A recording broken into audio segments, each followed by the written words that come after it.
നമസ്കാരം. ഞാൻ ഇന്ന് 3 ദേശങ്ങളുടെ കഥ പറയുകയാണ്. ഒന്ന്, സ്ത്രീകൾ വേശ്യാവൃത്തി ചെയ്യുന്ന, അങ്ങനെ തന്നെ വേണം പറയാൻ, ഒരു പ്രദേശം. ഒന്ന്, മുൻകാലങ്ങളിൽ നമ്മുടെ നാട്ടില് വാറ്റുചാരായം ഉണ്ടായിരുന്ന കാലവും വ്യാജചാരായം ഉണ്ടായിരുന്ന കാലവും പട്ടച്ചാരായം ഉണ്ടായിരുന്ന ഒരു കാലം. അക്കാലത്ത് ചെങ്ങന്നൂരിന് അടുത്തുള്ള പ്രദേശത്തെ, അടുത്താണെന്നേ പറയുന്നുള്ളൂ, തെളിച്ചൊന്നും പറയുന്നില്ല, ആ പ്രദേശമൊക്കെ ഇന്ന് വളരെ നന്നായിട്ടുണ്ട്. ഇന്നൊരുമാതിരി പോഷ് ഏരിയ മാതിരി ആയിട്ടുണ്ട്. അതുകൊണ്ട് ഞാൻ ആ പ്രദേശത്തിന്റെ പേര്, എൻ്റെ ഇത്തരം കഥകളിലൊന്നും ഒരു പ്രദേശത്തിന്റെ പേര് ഞാൻ വ്യക്തമാക്കുന്നില്ല. കുത്തിക്കിഴപ്പുള്ളവർക്ക് തെളിവ് വേണമെന്നുള്ളവർ നേരിട്ട് വന്നാൽ അവരോട് പറഞ്ഞു കൊടുക്കുന്നേണ്ടി ഇത് ഇന്നതാണ് സ്ഥലം, ഇത് ഇന്നതാണ് സ്ഥലം എന്ന്. അതല്ലാതെ ഇതിനകത്ത് കയറി ഇരുന്ന് എവിടെയെങ്കിലും ഇരുന്നിട്ട് ഒരു കമന്റ് ഇടുന്നതിനെ ഒന്നും ഞാൻ മൈൻഡ് പോലും ചെയ്തില്ല. വള പോലെ എന്ന് പറയും. അപ്പോൾ ഒരു പ്രശ്നം കൂടെ ഉണ്ട്. ഈ കഥ പറയാൻ തുടങ്ങുമ്പോൾ ഞാൻ പറയാം, എനിക്ക് ആരും തെറി പറയണമെന്നും ഏതൊരു സബ്ജക്റ്റിൽ തെറി പറയണമെന്നും ഒന്നും യാതൊരു താല്പര്യം എനിക്കില്ല. അഥവാ ഞാൻ പറയുന്നത് ചെറിയ ചെറിയ മൈന്യൂട്ട് തെറികളായിട്ട് എനിക്ക് തോന്നിയിട്ടുണ്ട്. നിങ്ങളുടെ സമൂഹത്തിൽ നിങ്ങൾ പഠിപ്പിച്ചതും നിങ്ങൾ പ്രചരിപ്പിക്കുന്നതുമായിട്ടുള്ള വമ്പൻ തെറികളൊന്നും ഞാൻ പറയാറില്ല. എന്നിരുന്നാലും നമ്മുടെ കുട്ടികൾക്കൊക്കെ തെറിയാണെന്ന് അറിയാവുന്നത് കൊണ്ടാണല്ലോ നിങ്ങൾ പറയുന്നത് ഇത് തെറിയാണെന്ന്. പക്ഷേ വിഷയാധിഷ്ഠിതമായി ചില കാര്യങ്ങളിൽ അത് പറയേണ്ടി വരാറുണ്ട്. അതെന്റെ ദോഷമൊന്നുമല്ല, ഈ സമൂഹം വളർന്നതിന്റെ ദോഷമാണ്. അപ്പൊ നമുക്ക് രണ്ടാമത്തെ കഥയിലേക്ക് പോവാം. ആദ്യം ഞങ്ങൾ ചെങ്ങന്നൂരിൽ പാലിയേറ്റീവ് കെയർ ഒക്കെ ചെയ്യുന്ന സമയത്ത് ഒരു 2002 ഞങ്ങളുടെ സെക്രട്ടറി ഒരു സോളമൻ, ചെങ്ങന്നൂരുകാർക്കറിയാം സോളമനെ പറ്റി, പ്രത്യേകിച്ച് എടുത്ത് പറയേണ്ട കാര്യമില്ല. നല്ല മനുഷ്യനായിരുന്നു. ചെറുപ്പത്തിലെ പണ്ടാരം അടങ്ങിപ്പോയി. അപ്പൊ നിങ്ങൾ കരുതും വെള്ളം അടിച്ചിട്ടോ വല്ല ദുർനടത്തക്കാരനാണെന്ന്. ഒരു തരത്തിൽ പറഞ്ഞാൽ ദുർനടത്തയാണ്. പുള്ളിക്ക് എന്തെങ്കിലും അസുഖം വന്നാൽ പുള്ളി സ്വന്തമായിട്ട് ചികിത്സിക്കുന്ന ഒരു ചികിത്സാ രീതിയായിരുന്നു പുള്ളിയുടെ. അത് സ്വന്തമായിട്ട് ചികിത്സിക്കുമ്പം പരമാവധി ഈ കെമിക്കലുകളൊക്കെയാണ്. കക്ഷിയുടെ കൂടെ നമ്മൾ എവിടെയെങ്കിലും പോയി കഴിഞ്ഞാൽ ഈ സോളമൻ ഒരു ചായ പോലും വെളിയിൽ നിന്ന് കുടിക്കത്തില്ല. വളരെ അച്ചടക്കമൊക്കെ പാലിച്ചായിരുന്നു പോകുന്നത്. പക്ഷേ 2 കിഡ്നിയും തകർന്നാണ് സോളമൻ മരിക്കുന്നത്. അത് പോട്ടെ, മരിച്ചു പോയ ആളിനെ പറ്റി നമ്മൾ എന്തിനാ ഇനിയും പരാമർശിക്കുന്നത്. അങ്ങനെ ഈ സോളമൻ എന്നെ ഒരു ദിവസം വിളിക്കുന്നു. സാറേ, ഒരു പ്രശ്നമുണ്ട്, നമ്മുടെ അടുത്തൊരു പരാതി വന്നിട്ടുണ്ട്. ഇന്ന സ്ഥലത്ത് അവിടെ നിന്നുള്ളൊരു സ്ത്രീയാണ് വന്നത്. ചിന്ത കാര്യം, അത് അവരുടെ കുട്ടിയുടെ വിവാഹാലോചനകൾ സ്ഥിരമായിട്ട് മുടങ്ങുന്നു. പെൺകുട്ടിയാണ്. അതെന്താ? അത് വരുന്നവരെല്ലാം വന്നിട്ട് ഈ പ്രദേശം ചാരായം മാറ്റി വിൽക്കുന്നവരുടെയും ചാരായം വിൽപ്പനക്കാരുടെയും കുടിയന്മാരുടെയും ഒരു കേന്ദ്രമാണ്. ഞാൻ പറഞ്ഞത് അങ്ങനെയാണല്ലോ. വരുന്നവര് നല്ല ഫാമിലികളിൽ നിന്ന് വരുന്ന ആൾക്കാരെല്ലാം നല്ല വിദ്യാഭ്യാസമുള്ള പെൺകുട്ടിയാണ്. ഈ ഒരു സബ്ജക്റ്റ് പറഞ്ഞിട്ടാണ് അവർ വിഡ്രോ ചെയ്ത് പോകുന്നത്. അപ്പൊ അതിന് നമുക്ക് എന്തെങ്കിലും ചെയ്യാൻ പറ്റുമോ? അപ്പം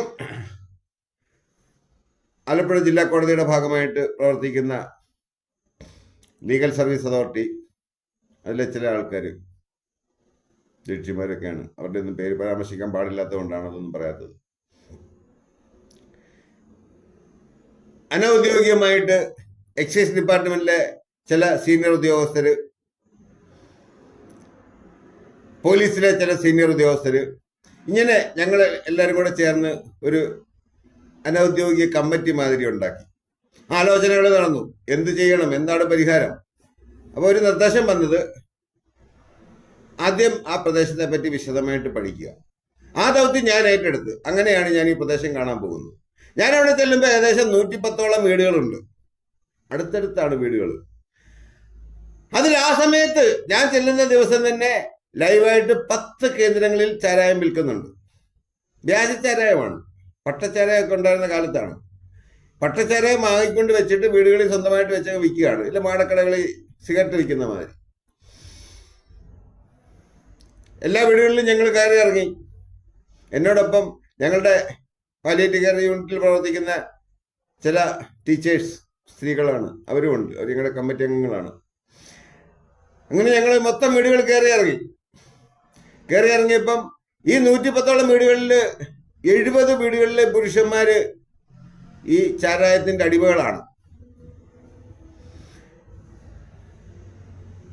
ആദ്യം തന്നെ ഞാൻ ആ ദിവസം തന്നെ, പ്രത്യേകിച്ച് നടപടിയൊന്നും എടുക്കാൻ വേണ്ടി എല്ലാ ദിവസവും പോയതെങ്കിൽ പോലും ആ ദിവസം തന്നെ ഞാൻ ഈ സോളമനോട് പറഞ്ഞു, സോളമ, നമുക്കൊരു കാര്യം ചെയ്യാം, ഈ വിൽപ്പന ഇന്ന് നിർത്തണം. അത് നമ്മൾ മാന്യമായിട്ട് അവരോട് പോയി പറയുന്നു, ഇനി ഇതിവിടെ വിൽക്കരുത്, ഇന്ന പ്രശ്നങ്ങളുണ്ട്, നിങ്ങൾ സ്വയം നിർത്തിയാൽ നിങ്ങൾക്ക് കൊള്ളാം, ഇല്ലെങ്കിൽ നിങ്ങൾ ജയിലിൽ പോയി കിടക്കേണ്ടി വരും. എന്നിട്ട് അവർ നിർത്തുന്നില്ലെങ്കിൽ നമുക്ക് വേണ്ട നടപടി സ്വീകരിക്കാം. ഈ പരാതിക്കാരിയെ പറ്റിയിട്ട് ഞങ്ങൾ ആരോടും പരാമർശിച്ചിട്ടില്ല. ഇത് ഞങ്ങൾ സന്നദ്ധ സേവനത്തിന്റെ ഭാഗമായിട്ട് ചെയ്യുന്നതായിട്ടാണ് മറ്റുള്ളവരെ ധരിപ്പിക്കാൻ ശ്രമിച്ചത്. അങ്ങനെയാണ് എല്ലാവർക്കും ധാരണയുണ്ടായത്. അങ്ങനെ ഞാനിത് എന്ന് പറയുന്ന സമയത്ത് ചില സ്ത്രീകളൊക്കെ എന്നോട് തട്ടിക്കയറി, നിങ്ങൾ ഞങ്ങൾക്ക് ജീവിക്കാൻ മാർഗമുണ്ടാക്കി തരുമോ, നിങ്ങൾ എന്താണ് ഇങ്ങനെ പറയുന്നത്, അങ്ങനെയെന്നൊക്കെ. അവരോട് ഞാൻ തർക്കിക്കാൻ നിന്നില്ല, ഞാൻ കാര്യം പറഞ്ഞതേ ഉള്ളൂ. വൈകിട്ട് ഞാൻ അറിയുന്നത് അവിടുത്തെ വിൽപ്പനയ്ക്ക് യാതൊരു തടസ്സവും ഇല്ലാന്ന്. ഞാൻ അന്ന് പിന്നെ അസിസ്റ്റന്റ് ഡെപ്യൂട്ടി എക്സൈസ് കമ്മീഷണറുമായിട്ട് ബന്ധപ്പെട്ടു, ആലപ്പുഴ ജില്ലയുടെ. നമ്മൾ ഇന്ന പോലെയാണ്, കൃത്യമായിട്ട് നടപടി വേണം. അങ്ങനെ ആദ്യത്തെ റെയ്ഡ് അന്ന് വൈകിട്ട് നടക്കുകയാണ്. റെയ്ഡ് നടന്ന മുഴുവൻ കേസും അവർ പിടിച്ചു. നാളത്തെ കാര്യം നാളെ നോക്കാമെന്ന് പറഞ്ഞു. അടുത്ത ദിവസം ഒന്നും കച്ചവടം നടന്നില്ല. 3-ന്റെ അന്ന് അതിൽ 2 കൂട്ടര് അവരുടെ ഭാര്യമാര് ഇത് വാങ്ങിക്കൊണ്ട് വെച്ച് കച്ചവടം ചെയ്തു. നമുക്കറിയാം, നമ്മുടെ ഇന്നത്തെ ഈ വാട്ടർ ജാറുകളുണ്ടല്ലേ, മേളിൽ ബോട്ടിൽ കമത്തി വെച്ച് വിൽക്കുന്ന മാതിരിയുള്ള അത്രയും ചെറിയ ചെറിയ ജാറുകളിൽ ഈ പട്ടച്ചാരായത്തിന്റെ കോൺട്രാക്ടർമാര് ഇത് അങ്ങ് വിതരണം നടത്തുകയാണ്. ആർക്ക് വേണമെങ്കിലും വാങ്ങിച്ചു വെച്ച് വിൽക്കാം. അത് അവിടെ തന്നെയല്ല, എൻ്റെ നാട്ടിൽ അങ്ങനെയൊക്കെ ഉണ്ട്, പലയിടത്തും ഞാൻ കണ്ടിട്ടുണ്ട് അക്കാലത്ത്. അത് അന്തോണി ഇത് നിർത്തലാക്കുന്നവർ അങ്ങനെയൊക്കെ തന്നെയായിരുന്ന വ്യവസ്ഥ. അന്ന് ഈ നാട്ടിലൊന്നും ഈ ഇപ്പോഴത്തെ നന്മമരങ്ങളോ മാന്യന്മാരോ ഒന്നും ഇല്ലായിരുന്നോ എന്നാണ് എനിക്ക് ചോദിക്കാനുള്ളത്. അതവിടെ നിൽക്കട്ടെ. അങ്ങനെ ഒരു ആഴ്ച കഴിഞ്ഞപ്പോൾ ഞാൻ അഗൈൻ ഈ പ്രദേശത്ത് പോയപ്പോൾ ചില ആൾക്കാരൊക്കെ, അതിലൊരാൾ വന്നിട്ട്, ഒരു സ്ത്രീയാണ്, അവർ വന്ന് എൻ്റെ ഉടുപ്പിലൊക്കെ ഇങ്ങനെ പിടിച്ചലക്കുകയൊക്കെ ചെയ്തു. നിങ്ങളാണോ ഇത് ചെയ്തതെന്നും പറഞ്ഞിട്ട് ഞാൻ തീർത്ത് പറഞ്ഞു, ഞാൻ തന്നെയാണ് ചെയ്തത്. ഞാൻ നിങ്ങളോട് മാന്യമായിട്ട് പറഞ്ഞതാണ്, ഇവിടെ ഇത് നിയമിക്കരുത്. നിയമപ്രകാരം വിൽക്കാനുള്ള അനുവാദം നിങ്ങൾക്കുണ്ട്, നിങ്ങൾ വിറ്റോ, അതല്ലാതെ പറ്റൂല. 3-ന്റെ ഒന്നും 4-ന്റെ ഒന്നും ഒക്കെ വിൽപ്പന നടത്തിയവരെയൊക്കെ അന്നേരം പോലീസ് പിടിച്ചകത്താക്കി, എക്സൈസും പോലീസുമായിട്ട്. അപ്പൊ ആ പ്രശ്നം പതിയെ അവിടെ ചാരായത്തിന്റെ പേര് പറഞ്ഞാൽ അകത്ത് പോകുന്ന ഒരു കണ്ടീഷനായി. ആൾക്കാര് പോലീസിനെ എക്സൈസിനും ഭയന്നു തുടങ്ങി. അതിനു മുൻപ് വിവിധ രാഷ്ട്രീയ പാർട്ടികളുടെ നേതാക്കന്മാരായിരുന്നു ഇവർക്ക് വേണ്ട ഒത്താശകൾ ചെയ്തു കൊടുക്കുന്നത്. പോലീസോ എക്സൈസോ എന്നിവരെ പിടിച്ചു കഴിഞ്ഞാൽ ഉടനെ ലവന്മാര് ചെല്ലും ഒത്തുതീർപ്പാക്കി ഇറക്കിവിടാൻ. ചില എക്സൈസിന്റെ ഒക്കെ താഴെ തട്ടി പ്രവർത്തിക്കുന്ന ചില ഉദ്യോഗസ്ഥരുണ്ട്, കാശ് വാങ്ങിച്ചുകൊണ്ട് ഇവരോട് പൊക്കളാനും പറയും.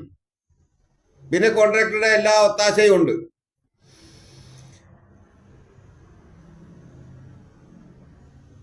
ഒരു 1.5 ആഴ്ചയൊക്കെ ആയപ്പോഴത്തേക്ക് അവിടെ വിൽപ്പന പൂർണ്ണമായിട്ട് നിർത്തലാക്കാൻ പറ്റും. പിന്നെ വേണ്ടത് അവിടുത്തെ കുടിയന്മാരെ ബോധവൽക്കരിക്കുക എന്നുള്ളതാണ്. നമുക്കറിയാം, നമ്മുടെ ഇന്നത്തെ കേരളത്തിന്റെ അവസ്ഥയിലൂടെ സഞ്ചരിച്ചു കഴിഞ്ഞാൽ നമുക്കറിയാം, ഈ കുടിയന്മാരെ ബോധവൽക്കരിക്കുക എന്ന് പറയുന്നത് അതിനെക്കാട്ടിൽ നല്ലത് നമുക്ക് പോയി ഹിമാലയൻ പർവ്വതത്തിന്റെ മണ്ടയ്ക്ക് കയറിയിട്ട് തിരിച്ചിറങ്ങി വരാം.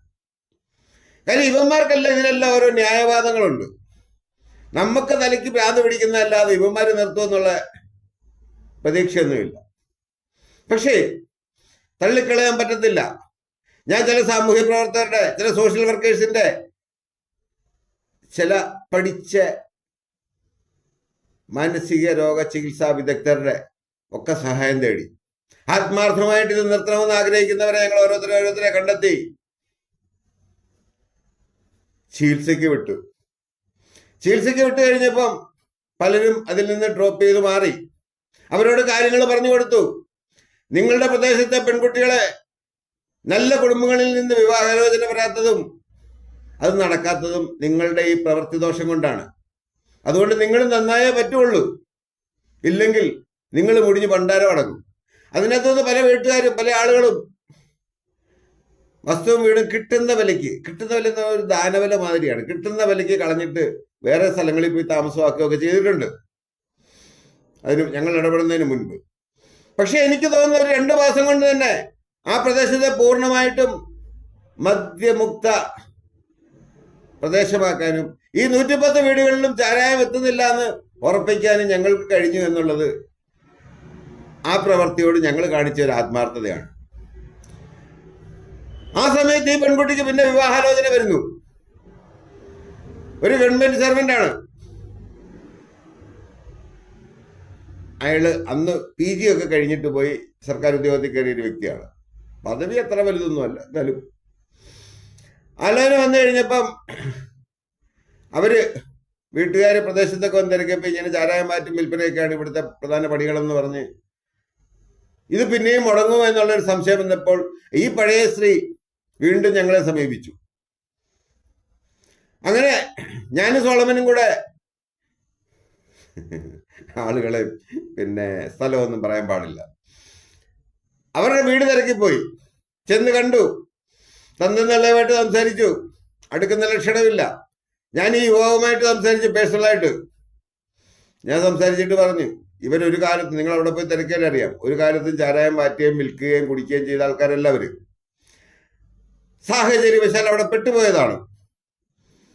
നിങ്ങൾ വിവാഹം കഴിച്ചാൽ ആ കുട്ടി നിങ്ങൾക്ക് നല്ലൊരു ജീവിതം ഉണ്ടാകും, എനിക്ക് തർക്കമില്ല. എൻ്റെ ജീവിത പരിചയം വെച്ചാണ് ഞാൻ പറയുന്നത്. അങ്ങനെ ഞങ്ങൾ പറഞ്ഞ് ക്യാൻവസ് ചെയ്ത വിവാഹം നടത്തി കൊടുക്കാൻ ഞങ്ങൾ മുന്നോട്ട് ചെയ്തു. അവിടുത്തെ ഒരു SNDP ശാഖയുടെ ഹാളിൽ വെച്ചായിരുന്നു ആ വിവാഹം നടന്നത്. അവരൊക്കെ ഇന്ന് വളരെ സുഖസന്തോഷമായിട്ട് ജീവിക്കുന്നുണ്ട്. ആ പയ്യൻ ചിലപ്പോഴൊക്കെ എന്നെ ഒന്ന് വിളിക്കാറുണ്ട്. ഇപ്പോഴത്തെ പുതിയ എൻ്റെ നമ്പറുകളൊന്നും അവർക്ക് അറിയാവുമെന്ന് എനിക്കറിയില്ല, മുൻകാലങ്ങളിലൊക്കെ വിളിക്കുമായിരുന്നു. അത് അങ്ങനെ ഞങ്ങൾ 2 പേരും, ഞങ്ങളുടെ കൂടെ ഉണ്ടായിരുന്ന ഞങ്ങളുടെ പെയിൻ ആൻഡ് പാലിയേറ്റീവിന്റെ 12 പേര്, ആകെ 12 അംഗങ്ങളെ ഉള്ളു അതിനകത്ത്. ബാക്കിയുള്ളവർക്കൊന്നും അന്ന് അക്കാലത്ത് താല്പര്യമില്ല ഈ പാലിയേറ്റീവ് കെയറിലൊന്നും. അതൊക്കെ ഇപ്പോഴാണ് ഈ അഭിനേതാക്കളും ഒക്കെ കൂടുതൽ വരുന്നത്. എന്തിന് ഈ കഥകളൊന്നും എൻ്റെ വീട്ടിലുള്ളവർക്ക് പോലും അറിയത്തില്ല. അന്ന് ഇതൊന്നും പറഞ്ഞ് പ്രചരിപ്പിക്കാൻ നമ്മൾ താല്പര്യം കാണിച്ചിട്ടില്ല എന്നുള്ളതാണ് ഒരു സത്യം. പക്ഷെ ഇന്ന് പറയാനുള്ള കാരണങ്ങൾ, ഇതിൽ നിന്ന് ഒരുപാട് ഗുണപാഠങ്ങളുണ്ട്, നിങ്ങളൊക്കെ പഠിക്കേണ്ട പാഠങ്ങളാണതെല്ലാം. അതവിടെ നിൽക്കട്ടെ. എൻ്റെ നാട്ടുകാരനായിട്ടുള്ള ചെങ്ങന്നൂക്കാരനെ, എൻ്റെ നാട്ടുകാരൻ എൻ്റെ വീടിൻ്റെ കീഴിയിരിക്കുന്നതൊന്നുമല്ല, ചെങ്ങന്നൂക്കാരനായിട്ടുള്ള ഒരു സുഹൃത്ത് എനിക്ക് ചെറുപ്പത്തിലെ പരിചയമുള്ള ആളാണ്. അയാളുടെ പിതാവ് എന്നെ വന്ന് കാണുന്നു. കാര്യം, ഒരു പ്രദേശത്ത് അവരൊരു വീട് വാങ്ങാൻ തീരുമാനിച്ചിട്ടുണ്ട്. ഒരു 6-7 ഏക്കർ സ്ഥലവും വീടും എല്ലാം കൂടെയാണ്, ഒരു വലിയ സെറ്റപ്പ്. ഈ ബ്രിട്ടനിലെ സുഹൃത്ത് എന്നെ വിളിച്ച് പറയുന്നു, അണ്ണാ അവിടെ പോയിട്ട് ആ വീടൊക്കെ ഒന്ന് കണ്ട് പരിസരമൊക്കെ ഒന്ന് അന്വേഷിച്ച് തിരക്കണം, അച്ഛൻ കൂടെ വരും, എന്നിട്ട് നമുക്കത് വാങ്ങിക്കാനാണ്. ഏകദേശം വില എടുത്ത് വരികയാണെങ്കിൽ ഞാനത് വാങ്ങിക്കാം. എന്നുവെച്ചാൽ എന്തിനാ? അത് ഞാൻ താമസിക്കാനാന്ന് പറഞ്ഞു. ഞാൻ ചോദിച്ചു, നിങ്ങളുടെ ടൗണിലെ വീട് അങ്ങ് വിൽക്കുക എന്ന് പറഞ്ഞു. കാര്യം ടൗണിലെ വീട്ടിൽ അവർക്ക് ഒരുപാട് പ്രാരാബ്ദങ്ങളുണ്ട്. ഒന്ന് റോഡിന്റെ സൈഡ്, വണ്ടിയും ബഹളവും പൊടിയും, അങ്ങനെ പല കാരണങ്ങളും. പിന്നെ ടൗണിലൊക്കെ അക്കാലത്ത് പെട്ടെന്ന് വില ബൂസ്റ്റപ്പായ സമയമാണ്, നല്ല വിലയ്ക്ക് അവർക്ക് അത് വിൽക്കാനും കഴിയും. അങ്ങനെ ഞാനും ഈ എൻ്റെ സുഹൃത്തിൻ്റെ അപ്പനും കൂടെ ഈ പ്രദേശത്ത് പോവാണ് കാണാൻ. എൻ്റെ സ്കൂട്ടറിലാണ് പോകുന്നത്. അവിടെ ചെന്ന് ഞങ്ങൾ വീടൊക്കെ ഉണ്ട്, നല്ല തന്നെ ഒരു വീട്. വീട്ടുകാരെ കണ്ടു, സംസാരിച്ചു, പറമ്പെല്ലാം നടന്ന് കണ്ടു, എല്ലാം കുഴപ്പമില്ല. ആ വീട്ടുകാർക്ക് അവിടെ കുറച്ച് കൃഷിയും കാര്യങ്ങളൊക്കെ ഉണ്ട്. അപ്പൊ ഞാൻ ഈ ചേട്ടനോട് പറഞ്ഞു, ചേട്ടാ ഒരു കാര്യം ചെയ്യേ, നമുക്ക് ഒരു ചായ കുടിച്ചിട്ട് വരാം, പിന്നെ നമുക്ക് ബാക്കി കാര്യങ്ങൾ സംസാരിക്കാം. അങ്ങനെ ഞങ്ങൾ ചായ കുടിക്കാൻ പുറത്ത് വന്ന് ഞാൻ ആ ചായക്കടക്കാരനോട് ചോദിച്ചു, ചേട്ടാ ഇവിടെ എങ്ങനെ ചുമട്ട് തൊഴിലാളികളുടെയൊക്കെ പ്രശ്നം? എന്നോട് പറഞ്ഞു, ചുമട്ട് തൊഴിലാളികളുടെ പ്രശ്നം വളരെ രൂക്ഷമാണ്. നമ്മളൊരു തുണി അലക്കി അയലിടണമെങ്കിൽ അതിന് ഇവർക്ക് നോക്കുകൂലി കൊടുക്കണം, നമ്മൾ ചെയ്താലും നോക്കുകൂലി കൊടുക്കണം. അപ്പൊ CIT ആണ് അവിടുത്തെ തൊഴിലാളി സംഘടന. ഭയങ്കര രൂക്ഷമായ പ്രശ്നമാണ്. കാര്യങ്ങളെല്ലാം കേട്ട് കഴിഞ്ഞപ്പോൾ ഞാൻ എൻ്റെ കൂടെ സുഹൃത്തിൻ്റെ അച്ഛനോട് ഞാൻ പറഞ്ഞ്, ബാക്കിയെല്ലാം ഓക്കെയാണ്, പക്ഷേ നിങ്ങളത് വാങ്ങിച്ചു കഴിഞ്ഞാൽ ഇവന്മാരുമായിട്ട് നിരന്തരം ഗുസ്തി ഇടേണ്ടി വരും. നിങ്ങളുടെ മോനും നിങ്ങളും ഒക്കെ ആണെങ്കിൽ ലോയും ചട്ടവും പറഞ്ഞ് ജീവിക്കുന്ന ആൾക്കാരാണ്. നിങ്ങൾക്ക് എന്ന് ഇവരോട് ഗുസ്തി ഇടാനേ നേരം കാണുള്ളൂ. എന്ന് പറഞ്ഞു കഴിഞ്ഞാൽ നിങ്ങളുടെ ശേഷിച്ച ജീവിതം ഗുസ്തിയിട്ട് തീരും. അപ്പൊ എന്റെ വീട്ടിലെ സുഹൃത്ത് പറഞ്ഞ്, എന്നെ ഫോൺ ചെയ്തിട്ട് പറഞ്ഞ്, അണ്ണാ നമുക്ക് ആ സ്ഥലം വേണ്ട, നമുക്ക് വേറെ നോക്കാം. പക്ഷെ ആ സ്ഥലം അതിനുശേഷം പണി കിട്ടിയത് എങ്ങനെയാന്ന് വെച്ച് കഴിഞ്ഞാല്, അവരെന്താ വീട്ടിലേക്ക് ഈ അവിടുത്തെ താമസക്കാര് എന്താ സാധനങ്ങളൊക്കെ വീട്ടിലേക്ക് ഇറക്കാൻ കൊണ്ടുവന്ന് ഈ പറയുന്ന നോക്കുകൂലിയുടെ സാറന്മാരി എന്ന് നോക്കുകൂലിയുടെ പ്രശ്നം ഉണ്ടാക്കി. അവർ കൊടുക്കില്ലെന്ന് പറഞ്ഞു കഴിഞ്ഞാൽ വീട്ടിൽ കയറി തല്ലിയൊക്കെ ചെയ്ത് വലിയ പ്രശ്നമായി, കേസായി. അവസാനം ആ കേസോടുകൂടി അവിടുത്തെ ഈ CIT എന്ന് പറയുന്ന ആ ഒരു സംവിധാനം, ഈ നോക്കുകൂലി വിദഗ്ധര് ഇല്ലാണ്ടായിപ്പോയി. പക്ഷെ ആ കേസിന്റെ ഒത്തുതീർപ്പിനും ഇടയ്ക്ക് എന്നെ വന്ന് CIT-കാരൊക്കെ ഒന്ന് കണ്ടതാണ്. നിങ്ങളൊന്ന് ഇടപെട്ട് ആ പ്രശ്നം എങ്ങനെയാലും പരിഹരിക്കണം, ഞങ്ങളെ കേസിൽ നിന്ന് ഒഴിവാക്കി തരണം എന്നൊക്കെ പറഞ്ഞു വന്നാണ്. ഞാൻ പറഞ്ഞാലൊന്നും അവർ കേൾക്കില്ല. അതുകൊണ്ട് നിങ്ങൾ എന്നെ ഒഴിവാക്കിക്കോ, നിങ്ങൾ തന്നെ ഒത്തുതീർപ്പാക്കി. അതിൽ ആരെയൊക്കെ പിന്നെ ശിക്ഷിച്ചെന്നൊക്കെ ഞാൻ അറിഞ്ഞു. അപ്പീലൊക്കെ പോയി കിടക്കാൻ തോന്നുന്നു. അങ്ങനെയാണ് രണ്ടാമത്തെ വില്ലേജിന്റെ കഥ. ഇനി ആദ്യം പറഞ്ഞ സ്ത്രീകള് വ്യഭിചാരത്തിൽ നിൽക്കുന്ന ഒരു പ്രദേശം. അപ്പൊ നിങ്ങൾ ചോദിക്കും സ്ഥലം ഏതാ? ആ പ്രദേശത്ത് ഇഷ്ടമാണ് ചോദിച്ചത്. ഒരു സ്ഥലമുണ്ട്, 500 രൂപ മുതൽ 50,000 രൂപ വരെ വാങ്ങി ഈ പണിക്ക് പോകുന്ന കുറെ സ്ത്രീകളുള്ള, മൊത്തമൊന്നും ഞാൻ പറയത്തില്ല, കുറെ സ്ത്രീകളുള്ള ഒരു പ്രദേശം നമ്മുടെ ഈ ഭൂമിക്ക് മുകളിലാണ്. അതെവിടെയാണെന്നൊന്നും ഞാൻ പറയില്ല. ഇത് എന്റെ സ്ഥലം അറിയാനെന്നും പറഞ്ഞ് എനിക്ക് വാട്സാപ്പിലൊന്നും മെസ്സേജ് അയച്ചിട്ട് കാര്യമില്ല. നിങ്ങൾക്ക് ഇപ്പൊ തന്നെ മനസ്സിലാക്കാണ് ഞാനാണ് ഒരുപാട് കടുംപെട്ടായിപ്പം. എനിക്ക് ആരോടും ഒരു ദയാദാക്ഷിണ്യവും ഇല്ല. എൻ്റെ അടുത്ത് ഉടായ്പ കൊണ്ട് വന്നു കഴിഞ്ഞാൽ ഞാൻ ഇതുപോലെ എടുത്തിട്ട് അലക്കും. അതിൽ നല്ല വരാതിരിക്കുക നല്ലത്. അങ്ങനെ ആ പ്രദേശത്ത് ഞാൻ കാണുന്നത് കേരളത്തിന്റെ വിവിധ ഭാഗങ്ങളിൽ നിന്ന് ഒരുപാട്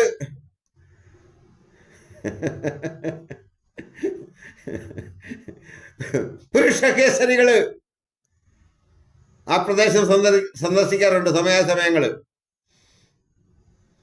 ആരൊക്കെയാണെന്നൊന്നും ഞാൻ പറയുന്നില്ല, ഞാൻ കാണാറുള്ള കാര്യമാണ്.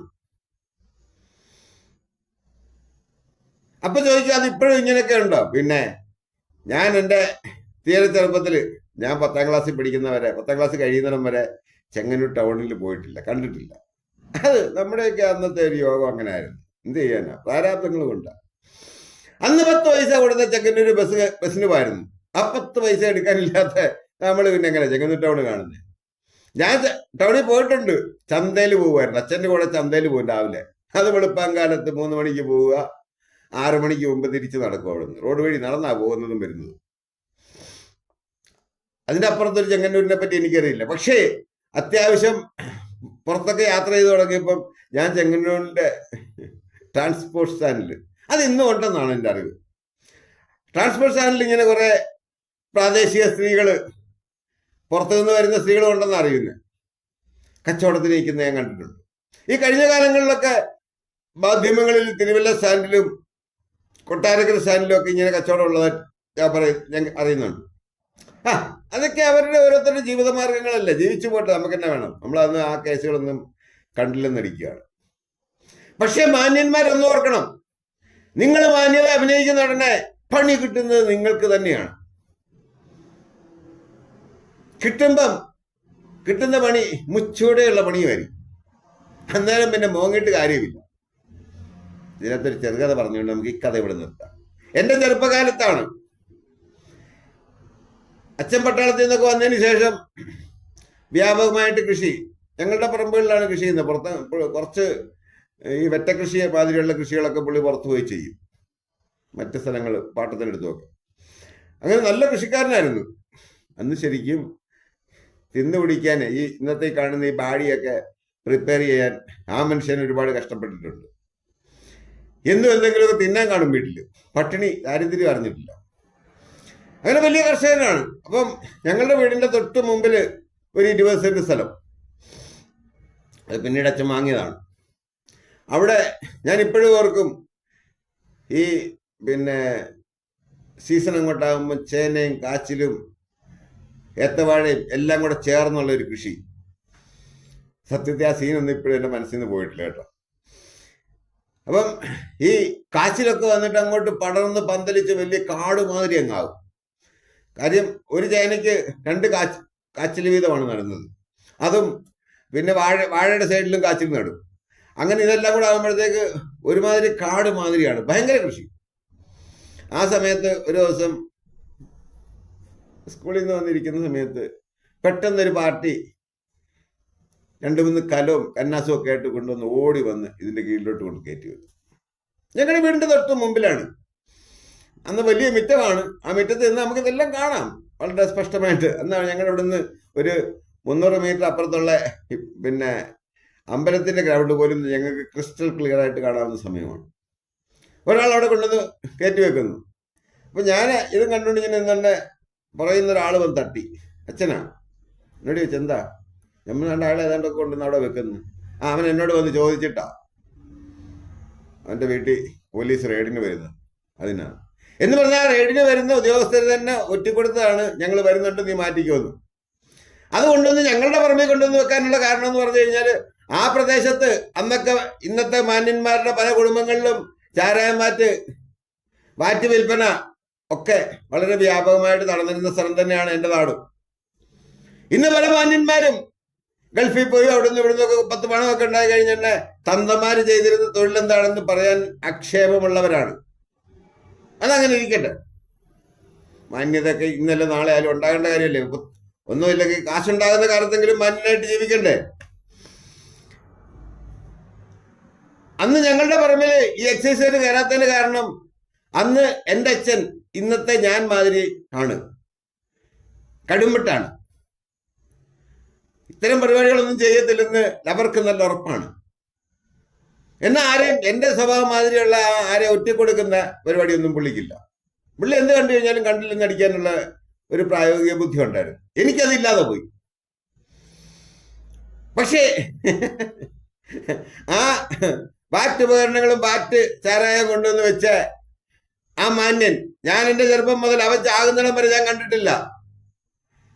അവൻ എന്തെങ്കിലും തൊഴിൽ ചെയ്ത് ഞാൻ കണ്ടിട്ടില്ല. ഇതാണ് തൊഴിൽ, ചാരായം മാറ്റുക, വിൽക്കുക. ഏതൊരു നാട്ടിലെ പ്രധാന പ്രമാണിയുമാണ്, മാന്യനുമാണ്. പക്ഷെ അവനെ അന്ന് ഞങ്ങൾ സഹിച്ചിട്ടുണ്ട്. അവൻ്റെ മക്കളുടെയൊക്കെ അഭിനയം കണ്ടു കഴിഞ്ഞാലാണ് പെറ്റ തള്ള സഹിക്കുന്നില്ല. ഇതുപോലെ ഭൂലോകമാന്യന്മാര്. എങ്ങനെയുണ്ട് മാന്യന്മാരുടെ കഥ? തൽക്കാലം നമുക്ക് ഇന്ന് ഈ കഥ ഇവിടെ നിർത്താം. ബാക്കി നമുക്ക് പിന്നെ കേൾക്കാം.